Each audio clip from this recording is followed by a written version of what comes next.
Lago de los Cisnes ha tenido un profundo impacto en la historia del ballet y en la cultura popular, siendo una de las obras más representadas y reconocidas de la historia de la danza. Sin embargo, al principio no tuvo mucho éxito, más bien diría yo que fue un rotundo fracaso. Y es que las primeras representaciones coreográficas no fueron del gusto del público ni de la crítica. ¿Quién lo diría, no? Posteriormente, la obra original sufrió modificaciones de la mano de Lev Ivanov y Marius Petipa. Y fue hasta entonces cuando la obra consiguió tal éxito. Desafortunadamente, Tchaikovsky, el compositor de la música, no vivió para ser testigo del éxito del Lago de los Cisnes en su resurgimiento en 1895. Así es, el día de hoy hablaremos de ballet, específicamente de la música del Lago de los Cisnes. Un tema que me emociona mucho y que ya tenía bastante tiempo que quería abordar. Pero antes de ir directo al tema, vamos a dar un poquito de contexto. Yo soy Gato Negro, casi nunca me presento, pero hoy me dieron ganas. Hola.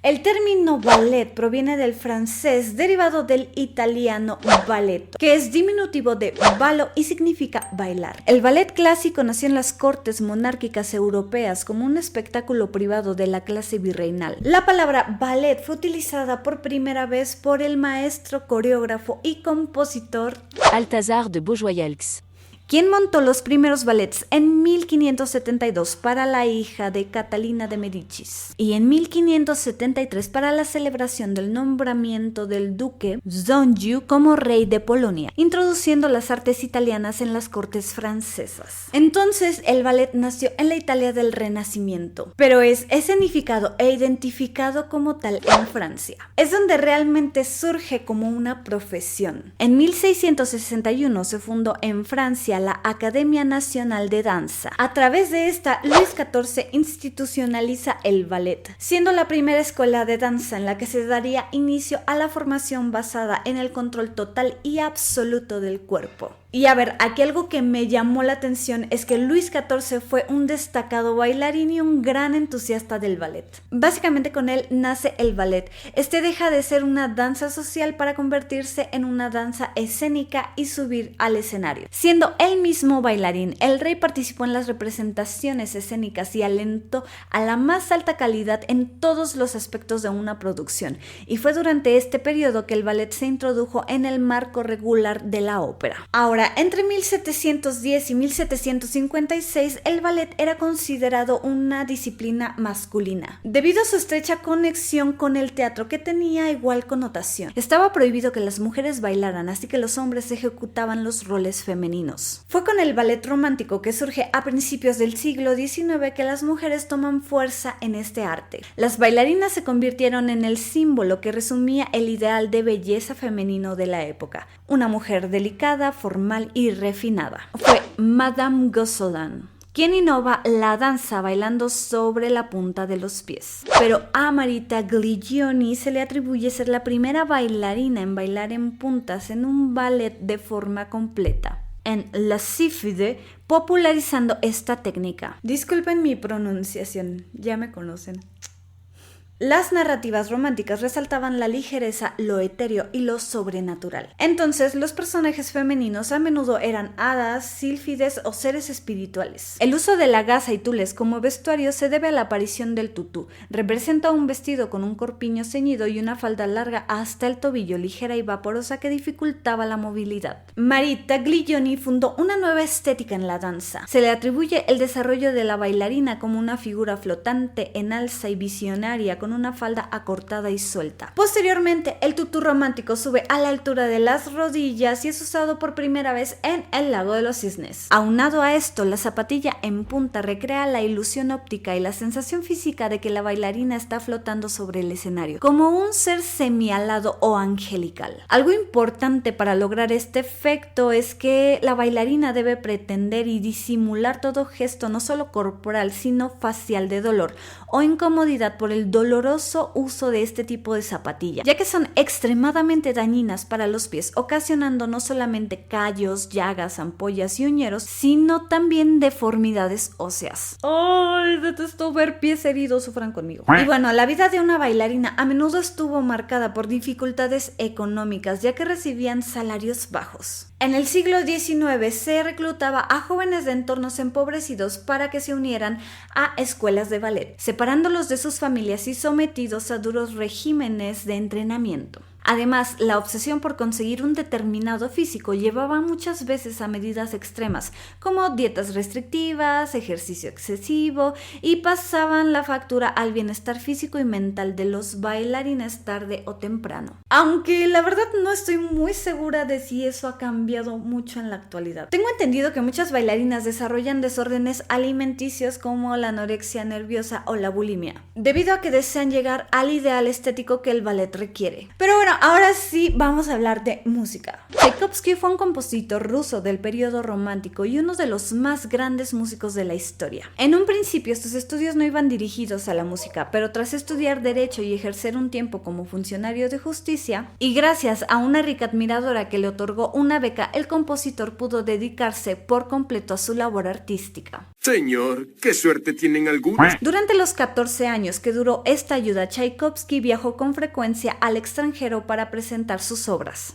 Y hablando específicamente de El lago de los cisnes, la verdad es que hay muy pocos registros de la primera producción de la obra que hayan sobrevivido. Así que solamente cabe especular quién fue el autor del libreto original. La teoría más autorizada atribuye su autoría a Владимир Петрович Бегуйчев, director de los teatros imperiales de Moscú durante el tiempo en el que el ballet fue producido originalmente, y Василий Гелцер, bailarín del Teatro Imperial Bolshoi de Moscú. En 1875 fue Владимир Петрович Бегуйчев, quien le pidió a Tchaikovsky componer la música para este ballet. Él frecuentemente componía música por encargo y aceptó componer este ballet, por un lado por el dinero y por otro porque quería probarse en el género del ballet. Para ello utilizó parcialmente la partitura de su ópera Ondina, que después destruiría. Este tipo de música era escrita por compositores conocidos como especialistas. Así que Tchaikovsky estudió la música de estos especialistas y rápidamente compuso la partitura de El lago de los cisnes, a pesar de ser su primera creación en este género musical. Para abril de 1876 el trabajo estaba completo. Incluso en cartas expresaba su deseo de trabajar muchos años este tipo de música. Ahora, su música sin duda fue una innovación en el género. Hasta entonces las melodías de los ballets eran muy simples, sin embargo, él compuso música sinfónica con melodías llenas de lirismo y formas más poéticas, elevándola de un simple acompañamiento a una forma de arte en sí misma. El lago de los cisnes se estrenó en el Teatro Bolshoi de Moscú el 20 de febrero de 1877. Sin embargo, la coreografía que creó Reisinger tuvo unas críticas terribles. Pura porquería, no puedo pensar en esto sin sentir vergüenza. No le gustaba la falta de imaginación creativa de la coreografía, que el decorado en comparación con el de las óperas era muy poco lujoso y que parecía que el director de orquesta nunca había trabajado con una partitura difícil. Y bueno, después de 27 representaciones quitaron el espectáculo del repertorio. Más tarde, un coreógrafo belga, Josef Hansen, redactó parcialmente una nueva versión. Desafortunadamente tampoco tuvo mucho éxito. Pero no todo estaba perdido. Tras la muerte de Tchaikovsky en 1893 decidieron hacer un homenaje en San Petersburgo poniendo en escena las mejores obras de su legado. Marius Petipa, un bailarín, coreógrafo y maestro de ballet francés, se negó rotundamente a participar en la restauración del fracasado ballet El lago de los cisnes, por lo que le encargaron la coreografía a Lev Ivanov, un destacado bailarín y coreógrafo ruso, quien despojó al ballet de las convenciones de la época. Por ejemplo, redujo la pantomima y el exceso de las danzas de carácter, reformó las posiciones de los pies y los brazos de las bailarinas, eliminó de su vestuario las alas e hizo que los brazos encarnasen el movimiento de las alas de los cisnes. Cuando pienso en eso de las alas, me imagino que la otra versión se veía algo así. Como el lado de un cisne. Le aseguro que se verá tan linda y delicada como un cisne.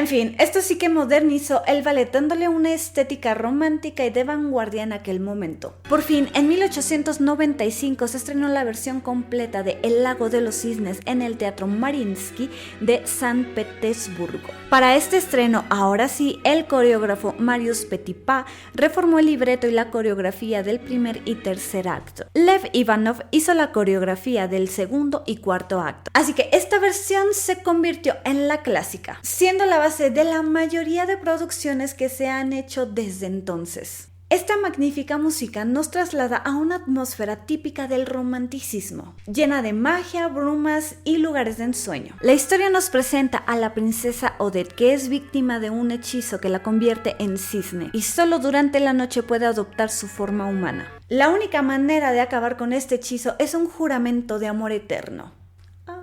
Y el príncipe Sigfrido, un joven en edad de contraer matrimonio, está dispuesto a romper el hechizo.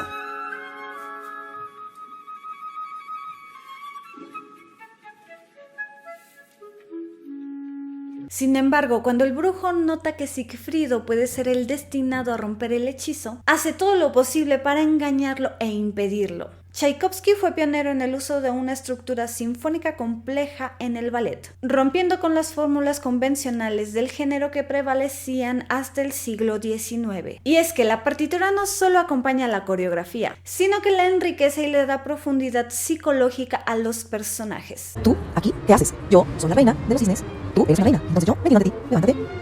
Mira, allá hay un lago que mi madre llenó con sus lágrimas. Pero allá hay un malvado que a mí me convirtió en cisne. Pero si un hombre a mí me ama, se casa conmigo y me jura amor eterno, un cisne no seré más. Entre los temas más reconocibles de la música está el tema del cisne, un tema que representa la pureza y la tragedia de Odette. Ya que hace de la partitura un elemento tan esencial como la danza misma. Y claro, con esta obra pone al ballet en un nivel artístico más profundo, al dotarlo de una narrativa que resuena a nivel emocional y psicológico. Sus innovaciones sin duda influyeron en los compositores de ballet posteriores y en la tradición musical rusa. Pero vámonos por partes, la obra completa está dividida en 4 actos. Pero antes de cualquier escena o danza cuenta con una introducción. Está en compás de 4/4 en la tonalidad de si menor, lo cual le da una sonoridad sombría. Esta introducción es corta pero profundamente significativa. Presenta el tema del destino trágico de Odette, que reaparecerá luego en la obra transformado con un motivo dramático. Es como un prólogo musical que anticipa la tragedia. Esta hermosa melodía comienza con el oboe, un instrumento muy expresivo en el registro medio-alto. Conforme se va desarrollando, se enriquece con más elementos en cuanto al ritmo, la instrumentación y el acompañamiento. Esta melodía legato pasa por diferentes instrumentos como el clarinete, las cuerdas, e incluye también el fagot, simulando un canto melancólico. Comienza a aumentar la tensión con gran presencia de las percusiones, aumentando el tempo e introduciendo cromatismos hasta llegar a tocar la misma melodía de al inicio, pero con mucha más fuerza, regresando a tempo en fortísimo y ahora en tonalidad de re menor. Terminando esta intro, comienza ahora sí la danza y el primer acto. Esta primera escena es muy terrenal, por así decirlo, y nos presenta al príncipe Sigfrido y a su madre, la reina, quienes vivían tranquilamente en un gran castillo. Cada año, en el día del cumpleaños del príncipe, invitaban a los aldeanos, campesinos y amigos a una gran fiesta. Celebraban con danzas, entre ellas una fanfarria real, muy alegre, rítmica y enérgica, que modula gradualmente a re mayor y cuenta con motivos marciales. Se usan trompetas, timbales, que dan carácter ceremonial. Además, pues estar en modo mayor suena muy alegre. La pieza más larga y destacada de este acto es un vals que, como hemos visto en otras ocasiones, se caracteriza principalmente por estar en un compás de 6/8 o en este caso de 3/4 y algunas danzas más. En cierto punto de la fiesta, la reina le recuerda al príncipe que al cumplir 21 años debía buscar una prometida para así poder ocupar el trono. Aquí es donde comienza el conflicto de Sigfrido, la responsabilidad versus la libertad. Ante esto, Sigfrido se pone triste. Sin embargo, la reina le regala una ballesta para cazar. La fiesta se disuelve, entra la melancolía y se interna en el bosque con sus amigos para disfrutar de una cacería. Al final de este acto se introduce el tema principal de la obra, el tema del cisne. En esta parte, antes de que termine el segundo acto, aparece porque Sigfrido ve a los cisnes volar hacia el lago y atraído por su belleza va detrás de ellos, uniendo el destino de Sigfrido con el de Odette, que pues es el más recurrente y reconocible de toda la obra. Tiene un acompañamiento que consta de arpegios a cargo del arpa, lo cual le da una atmósfera mágica. Después se presenta la melodía principal con el oboe, que es un instrumento de alientos maderas con un timbre muy dulce, además de que simula el sonido que hacen estas aves. Este tema se desprende de aquel motivo que escuchamos en la introducción.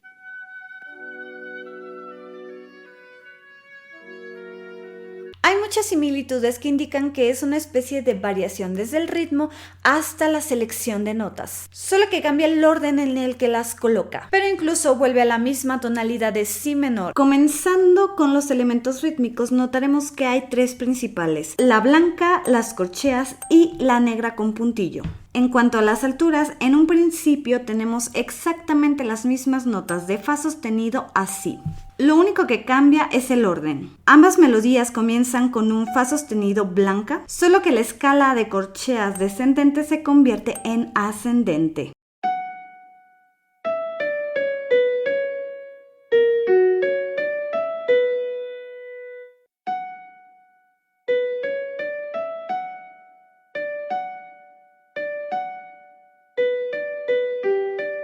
Entonces, como podemos notar, a partir de estos mismos elementos genera un tema completamente distinto que resulta ser el principal de toda la obra. El desarrollo de este tema es muy simple pero muy bonito. Varía los ritmos únicamente introduciendo negras, por ejemplo. Además, la música es capaz de crear texturas o atmósferas. En este caso lo logra con el acompañamiento del arpa y los trémolos en las cuerdas. En esta parte podemos notar esta relación entre lo mágico y lo terrenal gracias a que modula al homónimo mayor, es decir, si mayor. Entonces tenemos esta dualidad, el cisne, la magia, lo sombrío, el modo menor, y cuando modula al homónimo mayor tenemos lo terrenal, lo humano, el príncipe Sigfrido. Así podemos notar este contraste entre lo terrenal y lo mágico, que a ver, yo personalmente creo que toda esta atmósfera, este tema con esta sonoridad sombría se relaciona no tanto específicamente con el personaje de Odette, sino con la magia en general. Y es que esta transición nos prepara musical y emocionalmente para el salto al mundo sobrenatural del lago, dando comienzo al segundo acto. Y ahora sí, comienza el segundo acto repitiendo el tema del cisne, pero ahora se presenta sin la modulación al homónimo mayor. Cuando llega al lago y espían a los cisnes, Sigfrido saca su arco y apunta. En ese momento el cisne más cercano abandona el agua y se transforma en una hermosa mujer. Era Odette, reina de los cisnes, quien era víctima de un embrujo del hechicero llamado Rodbard. Cada noche Odette y las princesas volvían a su forma humana, pero al amanecer esta se convertía en cisnes. El hechizo solo se podía romper cuando alguien se enamorara de Odette y le jurara amor eterno. Sigfrido, impresionado con la belleza y la bondad de Odette, decide ser él quien rompa el encanto. Odette le advierte que si no cumple su promesa nadie podría salvarlas, pero antes de que hiciera su juramento, Rodbard lo cubrió con sus enormes alas y le ordenó a los cisnes que regresaran al lago. Odette se resistió, pero fue arrebatada de sus brazos. Aquí es donde evidentemente entramos por primera vez al mundo mágico del lago encantado. Conocemos a Odette, la princesa cisne, y se establece el eje romántico y trágico de la historia. Desarrolla el tema del cisne, pero en este caso mantiene su carácter sombrío y mágico. En este acto podemos ver la icónica danza de los cisnes. Es esencial porque presenta a las doncellas cisnes como un cuerpo colectivo. La danza de los pequeños cisnes es acompañada con ritmos fuertes y dinámicos en staccato. Y bueno, pues pasan cositas, pero al final de este acto repite una vez más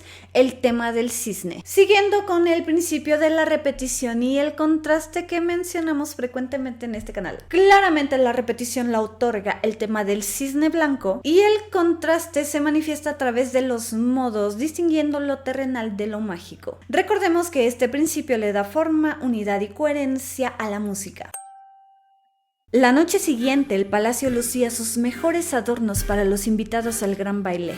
Artistas invitados desde España, Hungría, Polonia e Italia alegraron a la gente con sus danzas y sus capas que castañaban. A su vez, bellas jóvenes desfilaban ante el príncipe una tras otra, pero ninguna lograba captar su atención. Él no mostraba interés ni por ellas ni por la fiesta, pues no podía pensar en nada más que en su amada Odette.